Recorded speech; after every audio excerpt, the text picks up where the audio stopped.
luxury as well has been front and centre for us. But arguably Hermes bucking the trend, reporting a sales jump in the second quarter with all regions except China.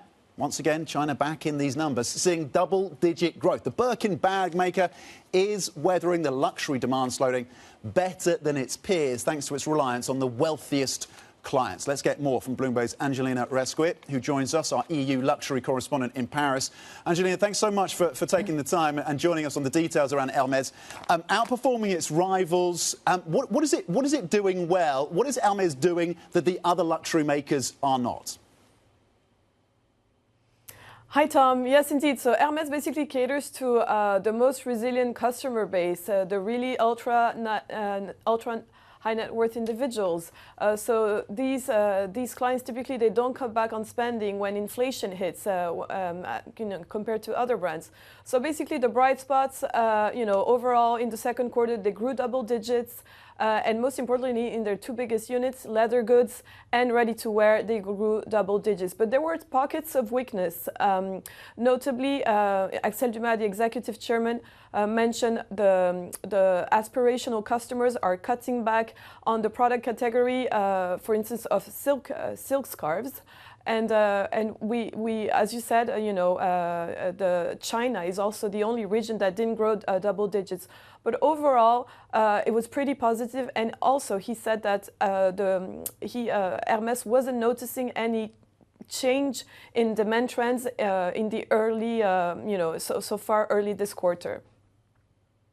OK, we're talking to you about luxury, of course. You are sitting there in Paris at the start of the Olympic Games in the next few hours, officially, Angelina. Was that a question to the CEO? How are these luxury brands thinking about the impact of the Games on demand? Yes, indeed, Tom. So obviously Paris is a very important shopping destination. Most of the biggest luxury brands have their flagships here.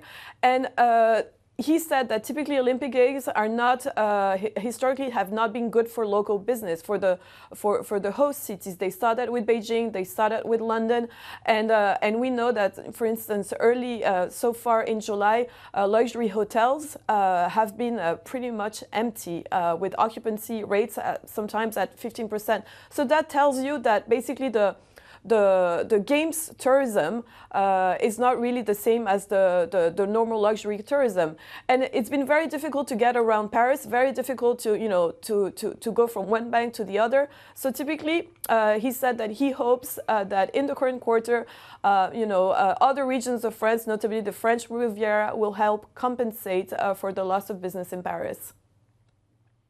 And what about the rest of the sector at this point?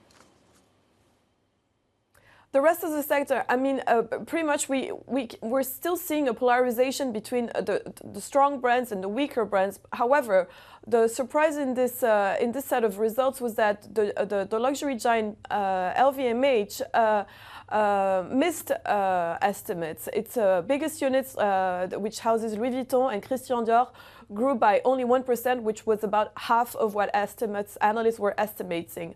The bright spot for LVMH was Japan. Sales really soared there in the second quarter by almost 60%, and that's because notably Chinese tourists are basically taking advantage of the weak yen to do their shopping there. So they're transferring their purchases from China to Japan. And the rest of the sector, I mean, Gucci is still in turnaround phase, profit warning. Burberry, turnaround phase, profit warning. But also, they got rid of the CEO. So difficult.